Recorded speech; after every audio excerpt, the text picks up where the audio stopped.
What's up, gang, guys? Brian here at 3TR, here to bring you my official movie review for the newly released movie titled Kingsman: The Secret Service.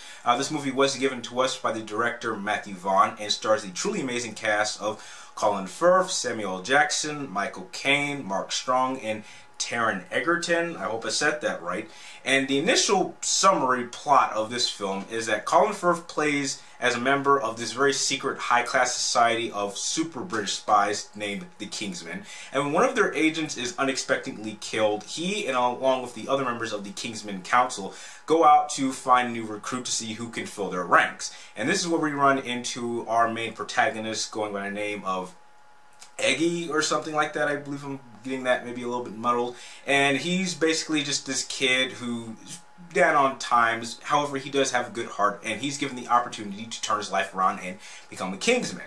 While that's going on, you have Samuel Jackson playing the character named Valentine, and he has these truly out there mindset on wanting to do something with cell phones in order to, I can't really say take over the world, but let's just say screw the world up. Now, I gotta be honest, going into this film, I had some really interesting thoughts going in. It was my second most anticipated movie of the year, and I was just expecting to go in and have a really great time. And I'm happy to say that not only did I have a great time, but this was truly one of the best spy action films I have seen in a very, very, very long time. And I would even say on its first attempt, it rivals even some of the best 007 James Bond films. And speaking of that, that is really what a good majority of this film gives tribute to. This really does play as probably the perfect Bond film without James Bond. And there are several moments throughout the film where some characters even make references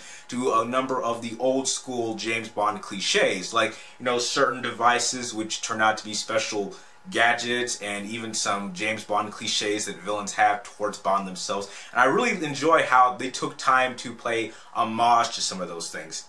One of the most shocking factors that I had going into this film was how well Colin Firth actually can do action pretty well. I mean, the last movie I saw this guy playing was The King's Speech, and I was truly blown away of how well he can carry himself in an action scene. And there's one action scene alone in this film taking place in a church, which was so chaotic.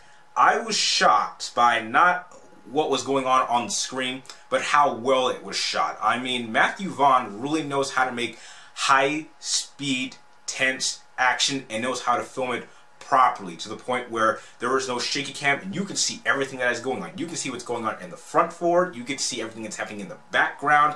I was truly amazed by that scene alone, and it truly steals the show. Another thing that also kind of surprised me was really how interesting Samuel Jackson's character of Valentine really was. I mean, he had something up with his voice. I'm not sure if he was trying to have like an accent. He has a bit of like a lisp with how he talks. And I guess that kind of works because he does kind of play as a traditional Bond villain.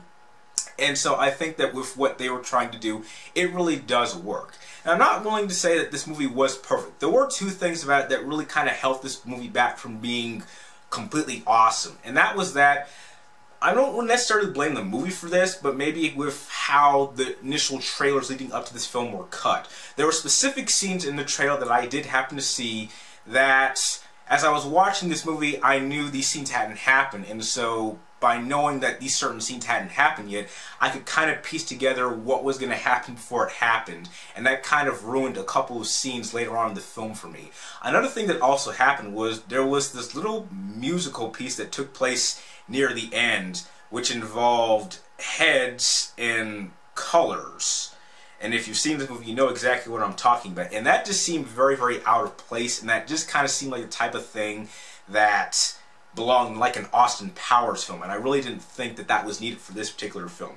But aside from that, everything about this film was spectacular. The action was great. The acting is great. The casting choices were amazing. And this is actually something that I would really like to see a sequel done to if it were possible. So if I had to give this movie an initial rating, I'm going to have to give this movie an A-. I would definitely recommend that you see this in theaters, and in fact, I would recommend you see this multiple times like I plan on to. If you like this movie review, feel free to like, comment down below, and please subscribe to track me in my future movie and video game reviews. And like always, thank you guys for watching. You're awesome, and I'll see you next time.